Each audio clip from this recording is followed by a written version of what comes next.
people ask me a lot of times, man, you like woodworking?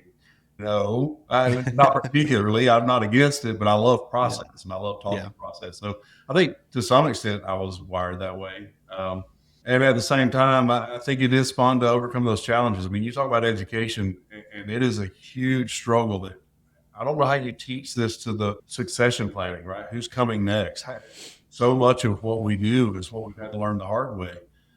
But for us, getting a seat at the architect's table, those are proud moments for me, because it's so hard to get there, because frankly, there's bad players in the industry.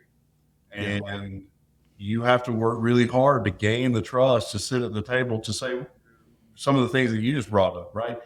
The particle board of the 70s, that if you dropped a drop of water on it and it exploded, well, those resins have been long since have been engineered where that's not the case anymore. Welcome to Verify Infield, the Millwork Podcast. Your host, Jacob Edmond, CEO of Ductworks, will be interviewing experts in the industry to bring you insights and knowledge about the latest trends, techniques, and challenges in millwork. Whether you're a seasoned professional or just starting out, this podcast is for you. So sit back, relax, and join us as we explore the world of millwork. Here's Jacob. Good morning, Marty. Good morning, Jacob. How's it going? Good. Today we have Marty Hammond, and Marty is president of Atlanta Casework Systems. We met probably a number of ways, but I think first in person we met, when we got together for lunch with the local group that we're starting, right? Yep.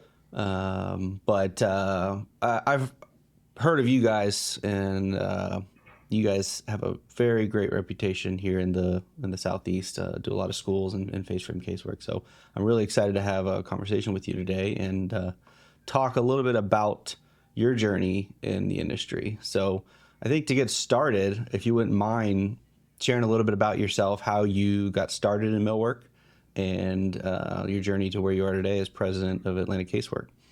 Yeah, so this was my high school job. I had a relative that owned a little cabinet shop and started working here and worked through college. Got my degree in management from UGA. Worked here the whole time during summers and holidays, that sort of thing. And, went to work in the insurance industry, and not to call anybody out. Hopefully it was just the one place I worked, but the ethics were terrible, and I needed to be able to sleep at night. So I came back here as a transition so I could find something else. And long story short, I never left. But yeah, started at $6 an hour wiping stain on parts, and I pretty much worked through every facet of the job at some point. In the early 2000s, a gentleman that I went to church with and I got together and were able to buy it, and here we are today. Interesting. So you actually, the company you own today is the same shop that you first started working at, essentially? Absolutely. That's amazing.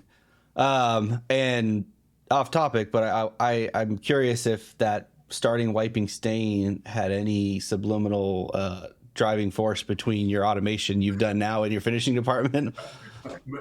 Maybe. I've seen all the bad end of how to stain products. Not to call out the previous owner. Hopefully he won't watch this. But we learned some lessons the hard way. Yeah. It's awesome. So how many years, you said early 2000s, so you and your partner have owned Atlanta Casework Systems for how many years now? Yeah, so we've owned it for about 18 years now. This will make my 28th year if you count my high school days. So. Oh, wow.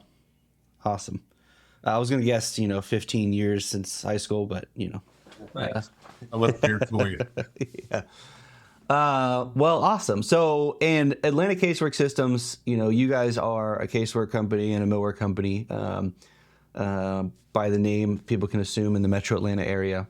So you're real close to where I'm at. But can you tell us a little bit about, for those listening, what types of work you guys focus on today, and if that has evolved over the years at all?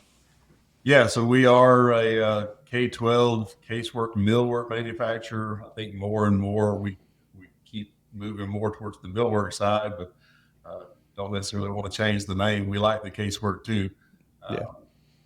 It's funny when we started, my business partner and I bought this, we had put together a business plan, and we've been doing schools while I was working here, and we wanted out of schools. They're tough contracts, they're tough schedules.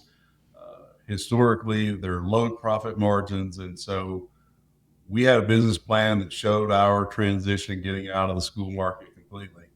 And it's funny, everybody thinks you build a cabinet, you can build any cabinet, but it's not that way. We're good at our niches, and that's what I learned through trying to get out of schools. Every time we went into a different market, it wasn't the same, and you had new lessons to learn. And we began to realize that we actually did a pretty good job at schools, and the better we got at doing that job, it just made more sense to stick with what you know how to do. Yeah. Yeah. For those that don't know, because I didn't before about 4 years ago when I first got exposed to doing schoolwork. I came from architectural millwork, where we did a lot of tenant upfits, a lot of not residential, but a lot of restaurants and a lot of, hospitality. And so I came to a shop where they were focusing on schools, one of your competitors at the time. And I thought, I know millwork, I know casework, why are you guys making this complicated? And it is a totally different animal. One, it is a different division often, right, in the CSI divisions. But two, they are very strict. So generally when we're talking US, for anybody who randomly might be listening, not here, but schools are generally, you're talking about government buildings, government contracts, and within that, there's a lot of times still very long entrenched standards and specs that vary by school district, right? And so things that might sound totally off the wall to a lot of people listening that have never done schools, things like 2x4 toe kicks, pressure treated wood, things like obviously face frames still, 5-knuckle hinges and the institutional hinges and things like that, So if you've been in a school in the US and you see those cabinets that are still in use 30 years later, and the abuse they've taken, there's a reason for those specs, but is also something that even today, as you get new GCs and architects speccing these, like a lot of times they're leaning on you as the expert of having done schools in that school district for years past, right? And, the architect's drawing this, but this is really what that school needs, and this is what they want. And you're getting specced as a qualified manufacturer a lot of times. It's like, we know Atlanta Casework Systems can do this job. So I know that seems kind of crazy to a lot of other people listening that are not used to schools, but it is a very niche industry. And that's not even to talk about science casework or any of the other stuff you get into. So as you transitioned, 18 years ago, I think you said, to business owner, obviously, you guys, it sounds like, had to write a business plan, put together a plan that went totally different than it sounds like you initially intended it to. But what are some of the things that you learn in becoming a business owner in this industry over the years that you didn't learn or know before that? Oh, wow. A lot. Yeah. And still learning, of course, but some of it was putting some theory into practice that I had learned in school. Mm-hmm.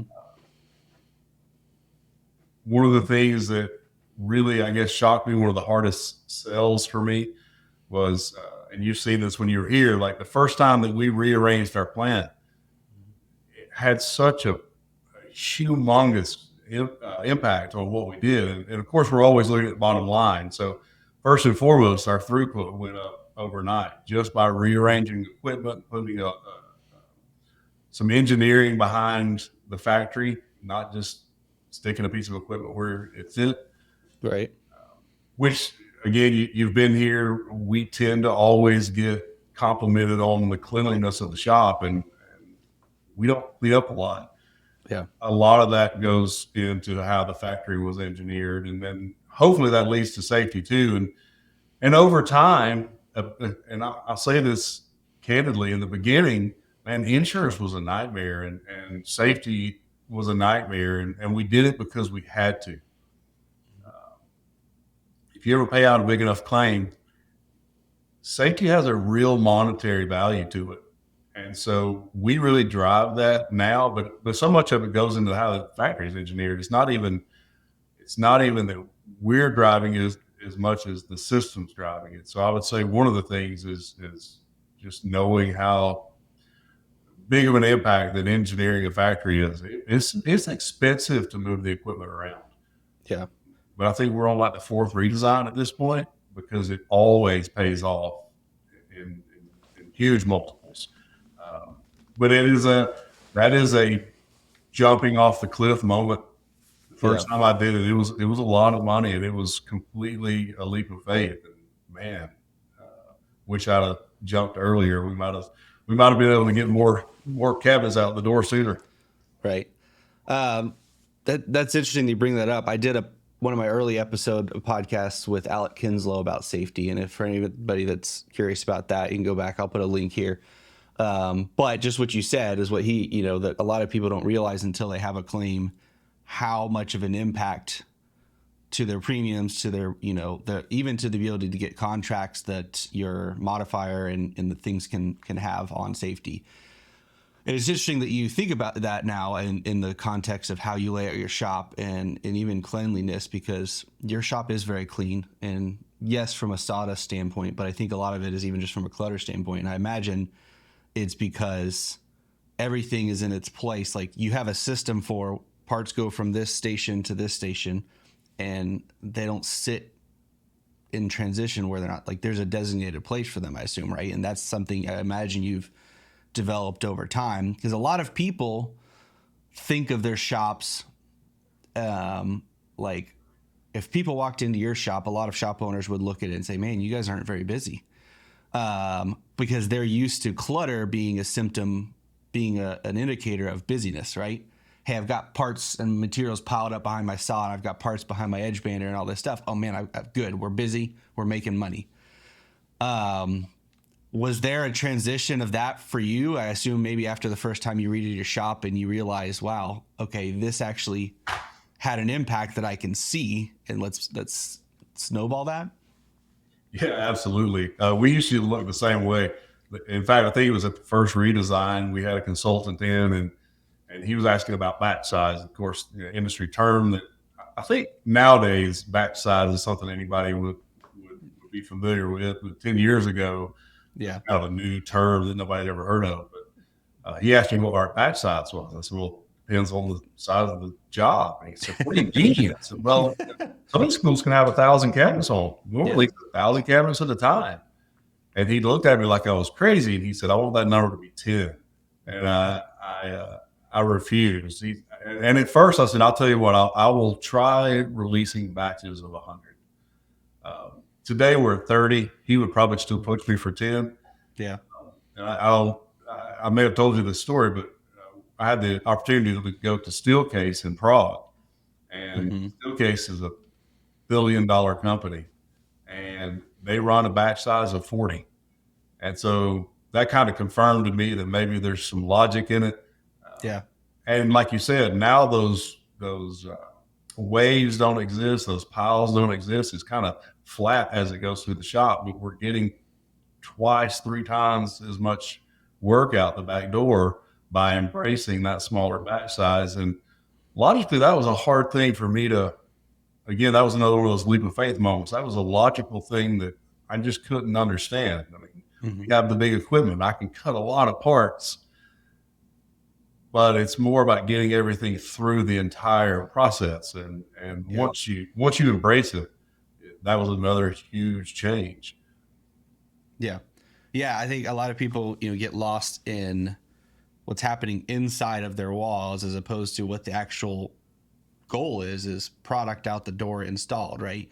And what is the fastest path there? And something I think about, which is probably totally off the wall for people listening, is if you think about doing laundry, if you ever get in the cycle where you do all your laundry and then you have all the clothes you have to fold all at once, right? And a lot of times the most efficient people I know, my dad used to do this. He would do a single small load every day and fold that load and put it away, right? And the net result was more clean clothes in your drawers at any given time versus, if you wait once a week and do 5 loads. It's the same thing getting through all your cells. Okay, if I'm going to cut 100 cabinets or 1,000 cabinets, it might look like you're getting a lot done, but nothing's getting done. You're getting a lot of saw cut parts cut at the saw, and those have to go through each station. So they're, as you mentioned, steel case and in the manufacturing industry, that's all old hat basically that we're starting to see adopted in the millwork industry a lot more. Yeah, and you kind of brought up the idea of end to end. Again, in this particular niche, we're doing high volumes and shorter and shorter lead times. We get to measure or get our colors a week or two before we start installing, and we're talking huge contracts here sometimes. Right. By doing a smaller batch size, and if we batch it right, we can show up and be installing. The contractor thinks we're ready to go. What he doesn't know is we're producing it literally the day before it's showing up on site. Yeah. And it's good. We can react faster. We can show up on site faster. The contractor sees bodies. The noise level drops down. He doesn't know we don't have his whole job finished, but we don't need to have his whole job finished. We just need to have the installer something to do the next day. Yeah. So it winds up working even outside of the walls to have this smaller batch size. Yeah. Yeah, because you could deliver a whole truckload, but you still have only a limited number of resources there to install them at a certain pace. So yeah. What you've seen a lot of things, I assume, through the industry trends and come and go. Obviously, you've been a business owner through the recession, 2008 here in the U.S., and I assume you've been through COVID. You've seen a lot of ups and downs. Just from an economic standpoint, I guess first, what are some of the things you've seen and learned going through those highs and lows here as a business owner and specific in the millwork industry? Yeah, I think for one thing is part of that goes back to that batch size mentality. From an economic standpoint, you can't hold a lot of inventory. And that's been a big change, but then that makes it more difficult now too. We've had material shortages, is planning that ahead of time. And I think a lot of that is driving. I think the industry is seeing more and more people adopt more complicated, more intricate softwares that help us to have planning. Going back 10 years ago, batch size, nowadays talking about MES or ERP systems. Those were words that nobody in the industry, except for the very big guys, ever understood. Now you're starting to see that kind of go throughout the industry, but those ERP systems are so important. So you can be planning well ahead of time, getting the material in, watching your forecasting so that you see those dips and we talk about leveling the plane. That's actually a Mark Sanderson idea, but we've embraced that. But trying to keep what's coming through the shop level, because those peaks and valleys will kill you too. Yeah. Cash flow has to be as leveled out as we can possibly get it. And so you may take a job cheaper if it fits a certain slow point in your schedule. And again, that goes back to the software and tracking that and knowing when you need the work, when you don't need the work. So from an economic standpoint, I think that's driving a lot of things. Also, I think there was a huge shift in automation through those years. The small, especially here in the South, if you're not from the Southern U.S., that abandoned chicken house, cabinet shop, those were pretty common. Those guys are gone. They don't really exist anymore because I think some of that's economic too. You see a lot of mergers and acquisitions. You see bigger firms taking on this industry, and so the small guys can't keep up. And part of that's economic. You got to have, there's a higher cost to entry nowadays. And, it's hard to get the financing for that. And again, those lead times are shorter. The customer expectations are higher. You have to be able to produce a high volume in a short amount of time, and that takes the equipment. So it all starts to work together. I think it's driving a lot of these M&As that we're seeing, which could be a good or a bad thing, depending on how you look. Yeah. Yeah, I mean, yeah, definitely. It seems like in the past, there's been a very low barrier of entry for somebody just to get a table saw in a garage or a chicken house and start a cabinet shop. But very quickly, you realize there's a very low ceiling to what you can do with that. And not even to talk about, bonding capacity or the ability to get larger contracts and stuff, right? So I do think that, I mean, you have a unique vantage point to this as an owner. I'm sure you get offers and things like that, but there is a lot of acquisition happening in this industry, and I imagine there's going to be a lot more in the future to come, because there's a lot of owners who don't have succession plans, who don't have, or teams that can run without them, so it's interesting to me to see. Obviously, you guys have weathered many years now and many ebbs and flows in the industry, but not everybody does, right? Outside of just the economics, a mainstay you've mentioned has been schools, and I imagine not a ton is seen, but you've probably seen other players come and go, and even within that, some trends and things.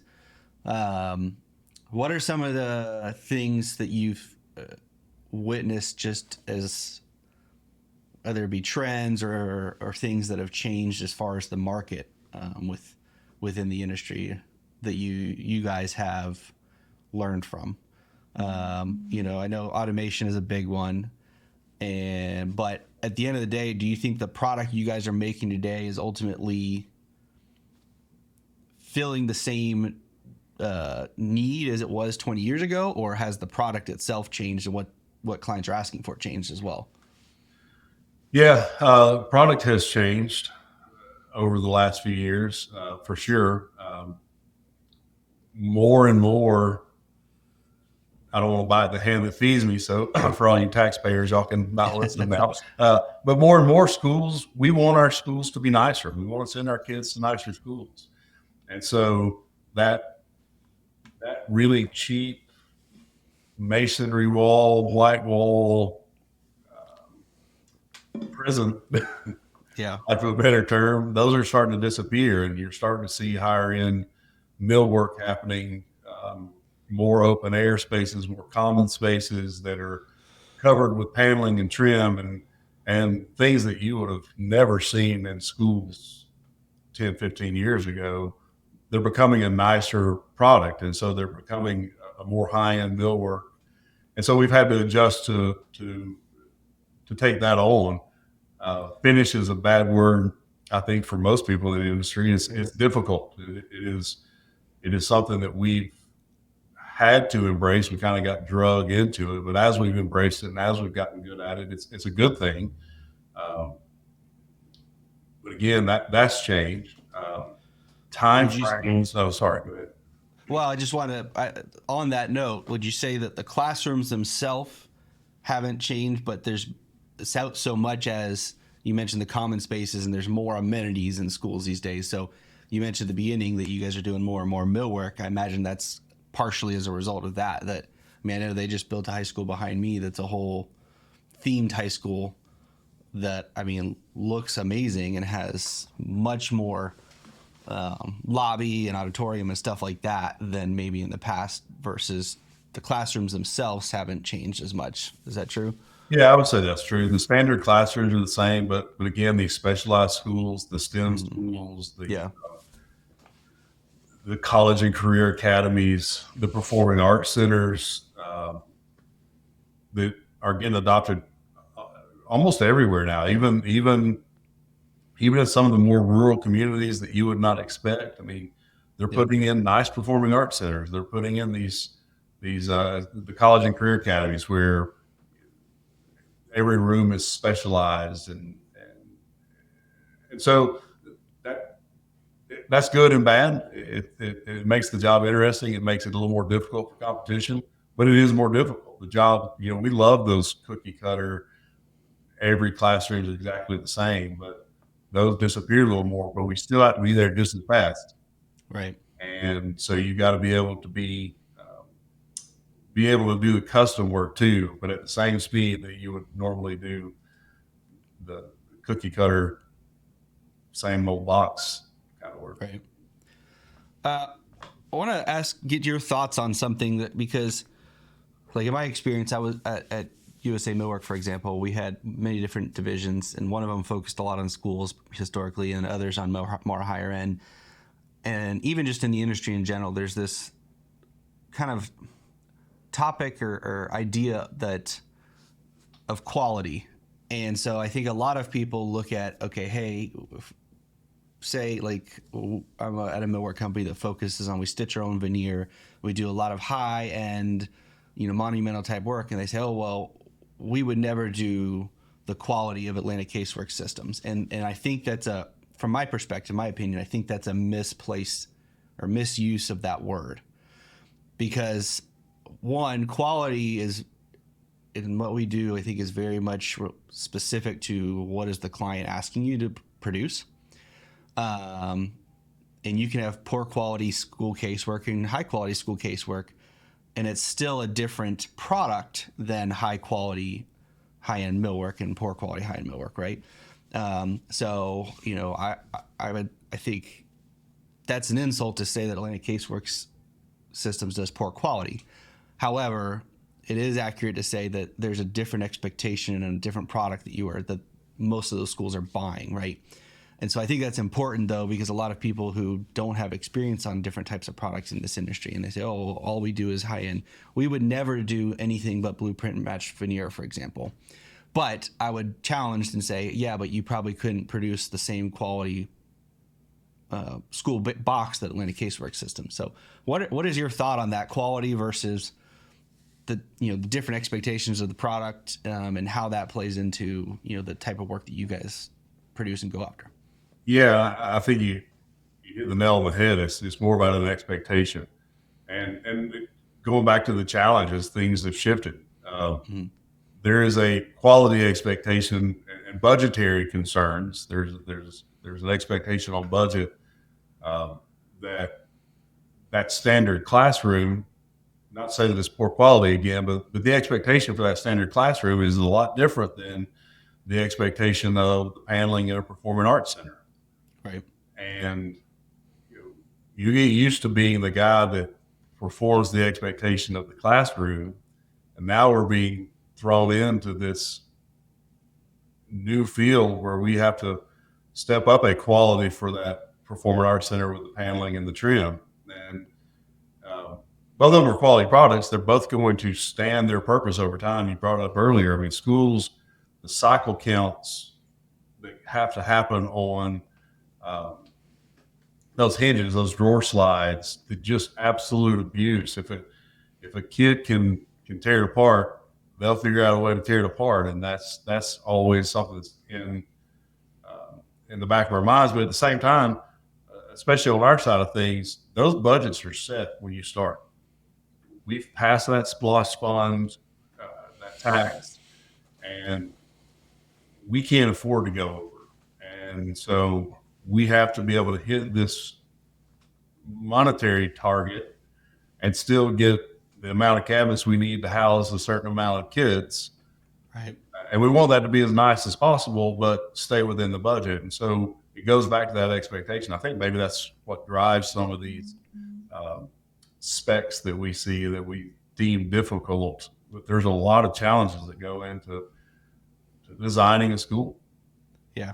I like to think of it as kind of like an F-150 versus a Mercedes, and it's very easy to say, oh, well, a Mercedes or some other high-end car is a much higher quality than an F-150, but a Mercedes is not going to perform the same function or stand up to the same use cases as an F-150. And an F-150 is nobody, I would say, look at it as a low-quality vehicle either. And it's funny, I was waiting to check my bags at an airport somewhere this year, and a guy saw my share and asked what I did, and I said I work in millwork, and he said, when are they going to start building cabinets out of real materials again? And he was coming from a place of like, hey, I bought a house with builder grade cabinets, and he told me his sink cabinet, rotted out or whatever. And I told him, frankly, I said, well, they're not. It's not going to like change. I said, but it's not because of the reasons you think. And I think that is something, for example, I know you guys build most everything you do out of veneer core plywood carcasses. And that's for a reason, for durability and for structural, a lot of things. But there's a lot of architects who, even on high-end jobs, will insist on that. And they don't understand the trade-offs. You're going to get a more structurally sound, but you're a lot of times not going to get as much of a flat, balanced panel. And there's just different use cases for them. And also, in the last 10, 20 years, material science have improved tenfold. So, like, that builder could put a moisture-resistant particle board or MDF cabinet under the sink, and it's not because it's particle board or MDF that is an issue. It's because of the quality of it, and it's probably half-inch, melamine that he builds it out of or something. So I do think on this type of stuff, there is, even within our industry, even within those of us who work in this industry, there's a bit of a lack of education or just exposure to that type of stuff, right? And I think that's something that's always interesting to me when I talk to owners like yourself, is how broad of things that you have to be somewhat of an expert in. And I mean, even just when I was in your shop recently, you went from talking about your finishing equipment to your automation lines to your shop layout to your business systems to your accounting to your software adopting energy and all these things that you're very acutely aware of and have an in-depth knowledge of. And the only reason is because you need to, right? Those are all things that you've had to dive in and understand. And so it's that type of stuff that I find a lot of people, the more you know, the more you realize you don't know. And so a lot of people get into this industry and say, I've been an engineer for 5-10 years and I think I know everything. And I don't really know anything. And so it blows my mind talking specifically to millwork business owners, that have gone from that chicken, barn to buying a new building. Like you're experts on property taxes and insurance and machinery and engineering and all these things. And I have to assume, because I know I've seen it in you, there's a certain amount of joy you get from that type of work, not just knowing things, but you actually like the intimate details and the figuring out of the solution and the, hey, when it works. And maybe that's entrepreneurship, maybe it's, I don't know, people call it a lot of things, but do you feel that this is something that you're inherently wired to do what you do today, or that you've grown into it over your time? Oh, a long way to ask that question, I know. I think maybe both. I mentioned I went to UGA. UGA's changed a lot. They probably wouldn't let me in today. They're a lot better at football now. They are better at football. I think the academics are better too. But the one class that I did pay attention to, the one class that did get my attention was process management and getting into, every manufacturer has the goal sitting on his desk, right? But learning theory of constraints, learning lean manufacturing ideas, that was always interesting. People ask me a lot of times, man, you like woodworking? No, not particularly. I'm not against it, but I love process and I love talking process. So I think to some extent I was wired that way. And at the same time, I think it is fun to overcome those challenges. I mean, you talk about education, and it is a huge struggle that I don't know how you teach this to the succession planning, right? Who's coming next? So much of what we do is what we've had to learn the hard way. But for us, getting a seat at the architect's table, those are proud moments for me, because it's so hard to get there. Mm-hmm. Because frankly, there's bad players in the industry. And you have to work really hard to gain the trust to sit at the table to say, some of the things that you just brought up, right?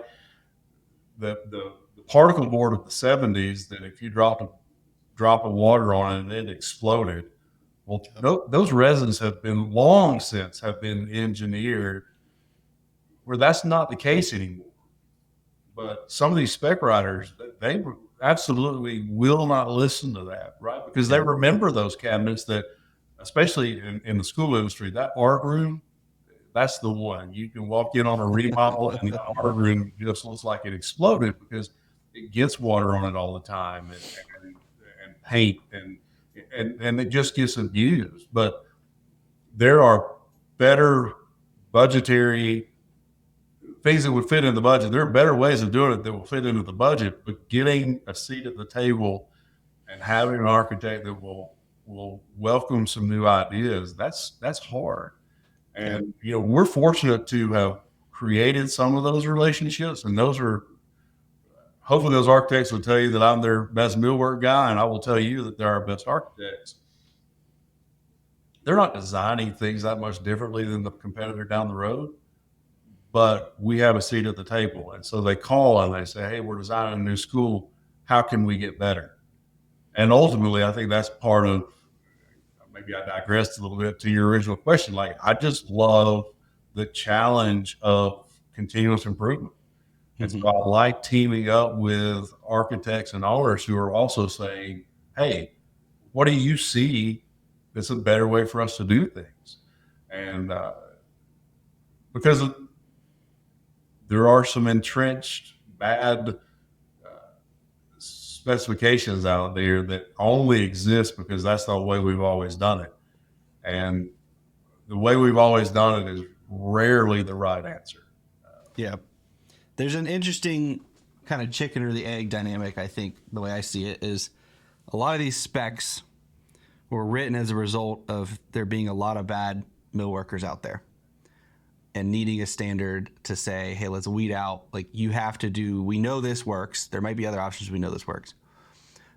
But what that's yielded is today there's a ton of mill workers that just operate to the specs and I don't take advantage of the idea of kind of what you just shared, is that really what the architect and even the GC is needing and looking for, but aren't vocalizing, is they're looking to us in every trade, every sub, as the expert at what they do. And so in there is an opportunity to take ownership of that, kind of like, okay, I'm the expert. Let me help them solve this problem in a better way than they know is possible. And so like what you're describing is getting to that point where you're saying, okay, let me build a relationship with recurring customers, recurring architects, that I can get a seat at the table and say, hey, look, I understand now the problem you're trying to solve, and your specs say this, and here's some other options that would actually meet or exceed what your expectations are that you don't know about. And because I do, this is what I do all day, every day. Let me show you, let me teach you. And I think, I know from experience, so often we operate from like a place of fear. And I think in general, mill workers, so many of us come into what we do by accident or not by plan. So we don't see ourselves as professionals. We don't take ourselves seriously as experts or professionals because we see all the mistakes and the problems. But like to actually look at ourselves as, hey, look, we're the expert, we're professionals at what we do. And I mean, just think if you were to go to a Google or an Apple and ask them about what they do, and you would expect and take what they say with some sense of authority on the subject. I feel like we should think of ourselves the same way. One, that's a challenge to actually be experts, but also it's a challenge to have more confidence in ourselves and say, hey, look, we should be coming alongside as partners with our clients on how can we educate them on how we can better solve their problems that they may not be aware of. And I find that some of the more tenured, experienced shops out there and owners get to that point through a lot of experience, right, and building relationships. But that's something that newer people in the industry, I think it's hard to have that level of confidence to kind of go and say, hey, look, I see what your specs say this. And actually, it'd be better if we can provide this, and here's why it's better. I assume schools, you do that a lot, but really anything in millwork is kind of this can be done the same way, right? Yeah, and I think it's been, and I don't know if we can overcome this challenge. The challenge is still ethics at the end of the day. And if I get a seat at the table and I say, here's a better way for you to do this, and I'm going to listen to you, and I'm going to listen to your needs, and I'm going to listen to what you want, and put myself in a secondary place during that discussion, right? We make strides in our conversation. But then the next competitor comes in, and really what he's looking at is his bottom line. Mm-hmm. So he's going to say, well, I can build out a white Melanie and it'll be just as good of a product. Well, that's not true. He's trying to save some money. Yeah. And that's the challenge I've ran into, was because these architects are used to that. They're used to people coming in and selling them a cheaper, lesser product and trying to justify it in some way. And there are times that we can get there on a more budgetary conscious way, but we can't sacrifice the overall quality or design or whatever it is. And so trying to get the bad players out. And I think the NWI tries to combat that with the QCP program and some other things. And, we come together in some of the groups that we've put together to try to have millwork experts together. But it still doesn't protect the end user from the bad player. And I don't know what the answer to that is, but, we're great with the architects that we have. In fact, I would say that there's a barrier of entry for others that wanted to come work with the architects that we have. But if I want to expand, at some point am the new guy that the architect doesn't know, that I'm trying to convince that architect, you need to listen to me. And I'm not walking around with some ethics certification stamped on my forehead so that they know, well, this guy's actually going to be honest with you. Yeah. No, that's a very good point. That's true, is that those bad players, as you say, are the kind of the lowest common denominator, affect the whole playing field and affect everybody's reputation as millworkers in the industry. And that is difficult to overcome, and like, I think the way you've approached it is, hey, let me develop a long-term relationship and show over many jobs that that's not us. Shifting gears a little bit, talking about, and it's related, the current state of the millwork industry, so there's been obviously some things that have changed from COVID. I think one of them, or two of them, one is a lot of larger manufacturers have shifted from a just-in-time mindset to, hey, we had material shortages and things, let's keep more things on hand to be prepared. Also, labor has changed a lot, the cost of labor, inflation, as well as more people working remote or wanting to work remote. What are, all that kind of in context, what do you see changing in the next 5 to 10 years in our industry from your standpoint? Well, in those contexts, I'll first say on the material side, we have to plan further ahead, but we've been able to work with our vendors so that they can take on some of those warehousing fees, or that we have a better schedule in place so that we're sitting ready at the factory 6 months ahead of time sometimes. That order is already sitting in line so that we get it at the right time. And again, that goes back a lot to software. The labor is the labor is a very complex dynamic, right? All of our buildings, for the most part, are some steel building with metal outsides that you can't see inside. But what we're doing in here is pretty cool. Mm-hmm. But how we get the kids to see that, and how we get exposed to the high schools to know that there is a cool job inside of the factory, and that goes for manufacturing. I don't care what it is you're manufacturing. But that also changes that labor dynamic too. We're more and more, as we increase automation, as we increase the software, we need more tech guys. And I think on one hand, that's good because that's what we're teaching our kids in school. We're teaching them to be more techie. And so, but getting them to see that you can work in manufacturing and have a cool job, and you don't just have to go work for some cybersecurity firm. Getting those guys in, but then there still is the need for that factory floor, not just the laborers, but the craftsmen, and that's difficult. We're not teaching that anymore. That's all of those guys. I would bet if I go to most shops, your craftsman, your custom guy, he's getting ready to retire soon. Yeah. And there's not a generation, we're 2 or 3 generations away we're trying to force that guy to learn what the old guy knows.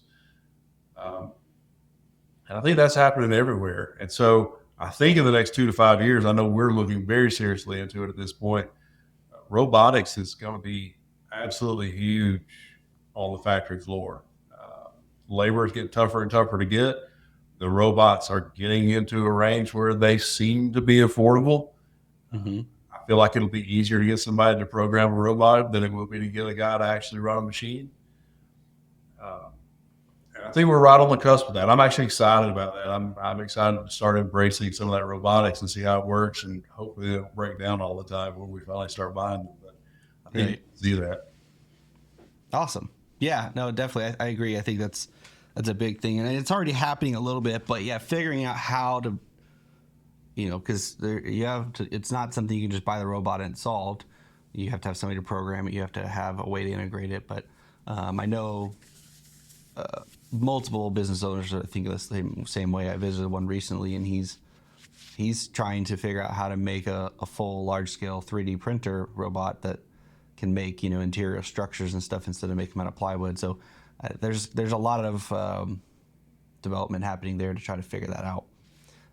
On the flip side of that, what do you see staying the same over the next 5 to 10 years? Oh, I feel like I'm old enough to say that nothing stays the same. I will go back just to the business relationships, the ethics, and the trust. We can't automate that. There's no way to automate relationships. There's no way to re-engineer just having trust with our customers. We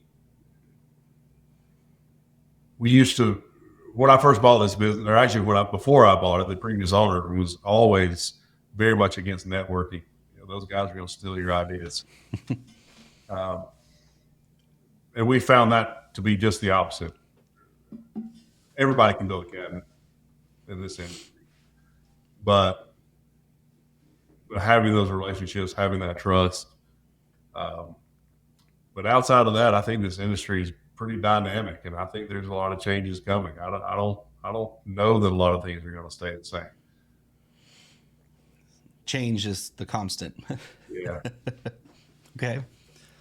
Well, I really am grateful for you taking time out to come on and talk with us. I know a lot of what you shared today is going to be really valuable for people. As always, I enjoy anytime we get to talk. If people want to reach out to you or find out more about, Marty or Atlanta Casework Systems, what's the best way for them to contact or to find out more? Yeah, just website, www.atlcasework.com. All right. We'll include a link to that. Yeah. And then always, guys within the industry, we love networking. We love showing what we've got. We hope to get invites to yours as well. I don't care what stage of the game you're at. If you're just starting out, there's probably something I can learn from you. Yeah. And there's always something, hopefully, that you can learn from me too. And that's how we get better as an industry. I think we've got to spend more time together. Yep. Yeah. You were very gracious to host us, a group of us local guys at your shop. And I think I learned a lot, and we got to see a lot of what you guys are doing there. So I really appreciate you being always willing to share and educate. So I look forward to continuing to talk and hopefully having you on again. And until next time, thank everybody for tuning in, and listening to Marty and my chat. Thanks. Thanks, Marty. Thank you for listening to today's episode. Do you want to stay up to date about industry insights, new content, and our community of millworkers? Go to ductworksmw.com to sign up for our newsletter. I'll see you in the next episode of Verify in Field.